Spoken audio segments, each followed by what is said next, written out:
ఎందుకులే ఎన్ని రోజులని కష్టపడతాంలే అని చెప్పి చాలామంది తిరిగి వెళ్ళిపోయారు. నాకు ఎప్పుడు ఉండేది, నేను ఎప్పుడు సక్సెస్ అవుతానో తెలియదు, ఎంతవరకు వెళ్తానో తెలియదు. నేను ఏ రోజైనా సరే నేను గట్టిగా నిలబడితే నాకు వీలైంది నేను చెయ్యాలి.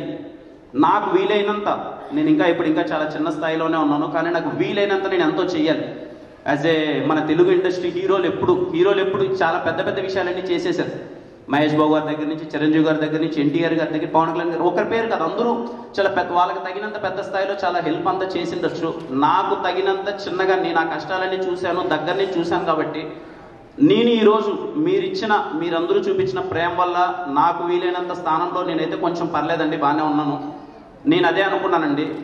ఈ రోజు నుంచి మీకు నేను ఈ స్టేజ్ మీదుగా నేను మాటిస్తున్నాను, ఎవ్రీ ఇయర్ సినిమా మీద ప్యాషన్ ఉండి, సినిమా అంటే పిచ్చుండి, నేను సినిమాల్లోకి వెళ్ళాలి అనుకుంటే ఒక మిడిల్ క్లాస్ వ్యక్తి కావచ్చు, లేకపోతే లోయర్ మిడిల్ క్లాస్ వ్యక్తి కావచ్చు, వాళ్ళకు ఒక ఫినాన్షియల్ ప్రాబ్లమ్స్ ఉంటే నేను ఎవ్రీ ఇయర్ ఒక 10 పీపుల్ని ఐ కెన్ అకామిడేట్ అండి.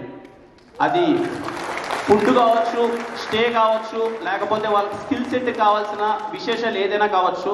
ఒక 10 మందికి ఈ రోజుకి నాకు శక్తికి నేను ఒక 10 మందిని చూసుకోగలను. దేవుడు పుణ్యాన్ని ఇంకా పై స్థాయికి వెళ్తే ఇంకొక 100 మందిని, 1000 మందిని, ఎంతమందినైనా నా శక్తికి తగ్గట్టు. యాజ్ ఆఫ్ నౌ ఎవరైనా సినిమా అంటే పిచ్చుండి నేను సినిమాలో ఎదగాలనుకుంటున్నాను, మా ఇంట్లో ఒప్పుకోవట్లేదు, నా దగ్గర డబ్బులు సరిపోవట్లేదు అంటే ఒక 10 మందికి బేసిక్ నీడ్స్ అయితే నేను చూసుకుంటానండి. ఎందుకు ఈ విషయం చెప్తున్నానంటే నేను అక్కడి నుంచి అది చూసి వచ్చాను.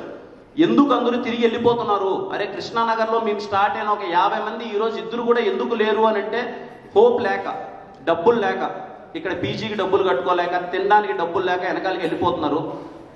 నా రెస్పాన్సిబిలిటీ నేను ఫీల్ అవుతున్నాను. అదంతా చూసి ఈరోజు నేను కూడా ఏదో ఒకటి చేయకన్నా నా పాటికి నేను ఏదో ఈరోజు ఉన్నాయి కదా అని చెప్పి నా పాటికి నేను హెచ్చులేసుకుంటూ తిరిగితే మంచిది కాదు, నేను చేయాలనుకుంటున్నానండి. ఈ స్టేజ్ పరంగా మీకు చెప్తున్నాను, నేను చెప్పిన మాట తప్పను, ఖచ్చితంగా చేస్తాను. అది ఎవరు ఎలా అన్నది ప్రాసెస్లో తెలుస్తుంది, మా వాళ్ళు చెప్తారు, నిర్ణయిస్తారు. అండ్ ఐ హోప్ సినిమాల్లోకి ఎవరన్నా రావాలి అని అంటే దయచేసి ప్లీజ్ కమ్, న్యూ టాలెంట్ రావాలి. ఇందాక మా కరుణ్ రావు అన్నట్టు కొత్త